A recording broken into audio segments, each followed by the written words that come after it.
going from worst to first is just the first step for the Bears, who now face the more difficult challenge of remaining on top. Yes, going from worst to first may be easier than going from first to first. That's what veteran wide receiver Allen Robinson says, and he watched from a distance this season as the Jaguars team he came from crashed, completing the worst to first to worst circuit in the AFC South.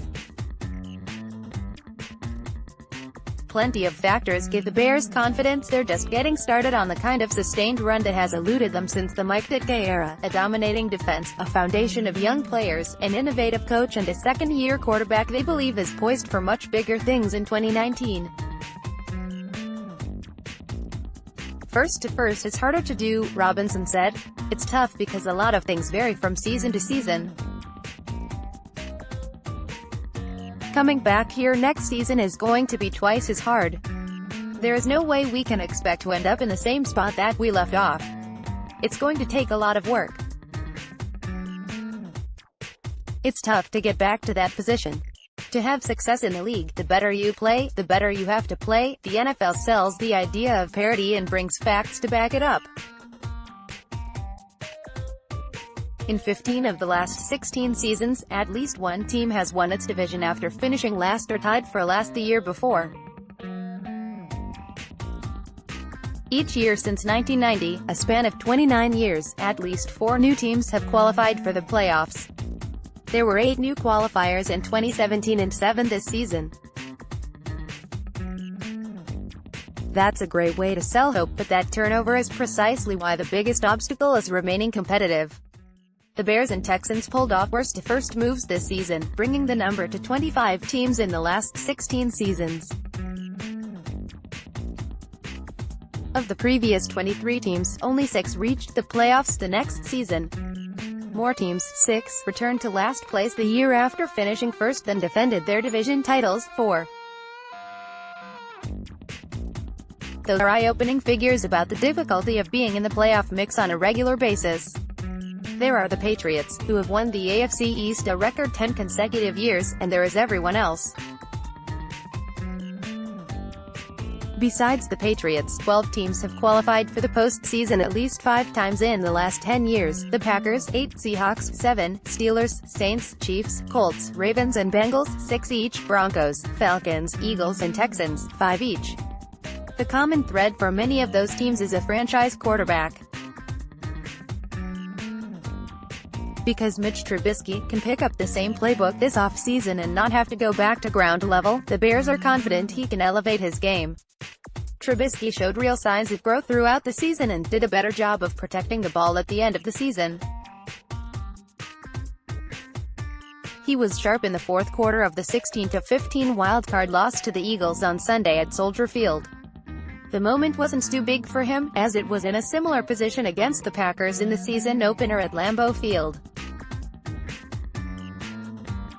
The Bears hired Matt Nagy as coach because they believed he could bring out the best in Trubisky, and with the skill position players also picking up where they left off, it's reasonable to expect improvement in year 2 of the offense. How much better the Bears can get is the question. The Jaguars backslid this year for a variety of reasons, and a big one was quarterback Blake Bortles, who was benched during the season. The Jaguars also have a stout defense, but the Bears appear in a much better place for offensive growth. Of the 4 teams over the last 16 seasons to go from worst to first and then repeat as division champions, the 2013-14 Panthers are the most recent. They're an anomaly because they won the NFC South in 2013 at 12-4 and then defended that title at 7-8-1, becoming the 4th team to reach the playoffs with a losing record. The Texans went 10-6 to win the AFC South in 2011 and repeated the next year at 12-4. The Broncos won the AFC West in 2011 at 8-8 with Tim Tebow at quarterback, then repeated at 13-3 after the arrival of Peyton Manning.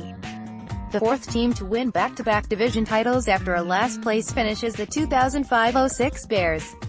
What those Lovie Smith teams couldn't do was remain a consistent factor. The Bears went 7-9, 9-7 and 7-9 the next three seasons, plagued by offensive inconsistency and a defense that had a lull between the departure of coordinator Ron Rivera after the 2006 season and the arrival of Rod Marinelli in 2009. The 2010 Bears, who reached the NFC Championship game, didn't pull a worst-to-first move, but it's significant to note they couldn't sustain success either. Again, quarterback play was topsy-turvy, and by then the defense was aging.